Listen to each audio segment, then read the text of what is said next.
នេះជាវេទិកាដ៏មានសារៈសំខាន់តេតិនទៅនឹងការរៀបចំច្បាប់រដ្ឋធម្មនុញ្ញគោលសម្រាប់ប្រទេសនីមួយៗ And this conference is very important for the establishment of the supreme law as a foundation is a constitution of each state. នៅកម្ពុជាក៏ដូចជានៅសាធារណរដ្ឋអាសេបៃសានផងដែររដ្ឋធម្មនុញ្ញត្រូវបានរៀបចំកែសម្រួលឡើងវិញនៅក្នុងដំណាក់កាលចុងក្រោយប្រមាណជាក្នុងរយៈកាលប្រមាណជា3ទសវត្សរ៍ប្រហែលគ្នា And also in Cambodia and Azerbaijan are the same. The constitution have been updated in the last 3 decades. ហើយប្រវត្តិនៃប្រទេសទាំងពីរដែលខ្ញុំសង្កេតឃើញក៏ហាក់ដូចជាមានតម្រង់ប្រហាក់ប្រហែលគ្នាបន្ទាប់ពីឆ្លងកាត់នៅសង្គ្រាមដ៏លំបាកហើយរៀបចំនៅរដ្ឋធម្មនុញ្ញឡើងវិញក្នុងរយៈពេលប្រមាណជា3ទសវត្សរ៍ចុងក្រោយ And Azerbaijan have the same experiences in struggle for establishment, especially hardship of and difficulty of war. We have the same experience, and we also establishment the constitution, especially in the last 3 decades. ហើយការរៀបចំនៅបទដ្ឋានច្បាប់គោលរបស់យើងនេះឱកាសនេះជាការពង្រឹងនៅស្មារតីតាក់ទងគ្នាជាពិសេសរវាងនីតិបញ្ញត្តិកម្ពុជាជាមួយនឹងសាធារណរដ្ឋអាសេបៃសានតាក់ទិនផ្នែកសភាក៏ជាការពង្រឹងនៅមិត្តភាពដ៏ល្អប្រសើរដែលយើងមានកន្លងហើយជាពិសេសគឺកន្លងមកសម្រាប់រដ្ឋសភាយើងមាន MOU មួយតាំងពីឆ្នាំ2023នៅពេលដែលកាលនោះសម្ដេចចក្រេយហេងសំរិនលោកជាប្រធានរដ្ឋសភានៃប្រជាណាចក្រកម្ពុជាហើយនៅលោកប្រធាន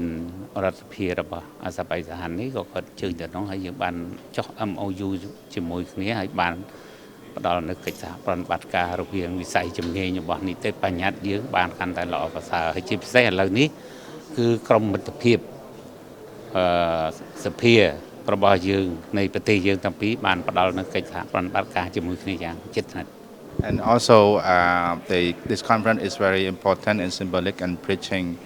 the legislative body of the two countries, especially look back in the history of the Samdech Chakray Heng Samrin, the president of the National Assembly. We also signed the MOU between the National Assembly of Republic of Azerbaijan, and this even also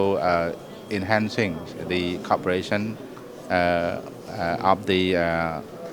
MOU have been signed between the two legislatives, especially Her Excellency also visit in Cambodia in 2023,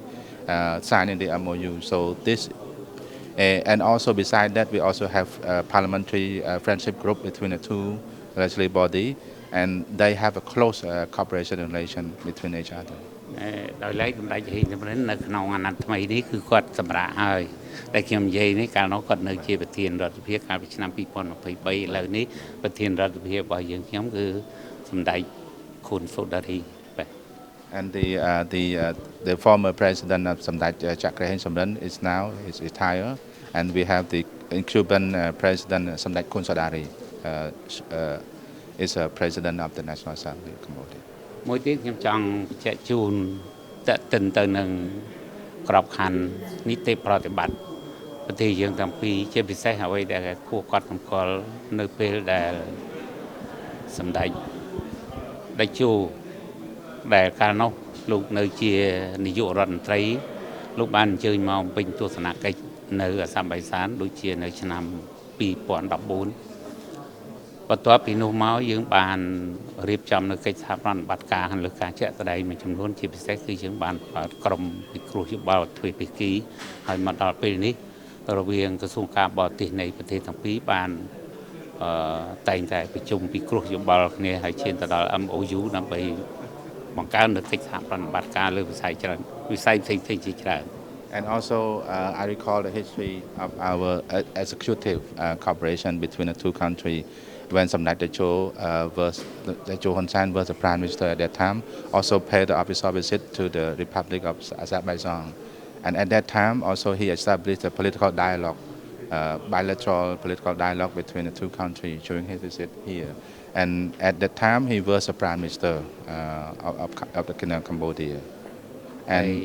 ហើយកាលពីខែកក្កដាកន្លងទៅនេះគឺឯកឧត្តមអនុរដ្ឋមន្ត្រីក្រសួងការបរទេសរបស់អាសាមបៃសានបានអញ្ជើញទៅពេញទស្សនកិច្ចហើយបានពិគ្រោះយោបល់ក្នុងក្របខ័ណ្ឌទ្វេភាគីនៃប្រទេសទាំងពីរនៅឯ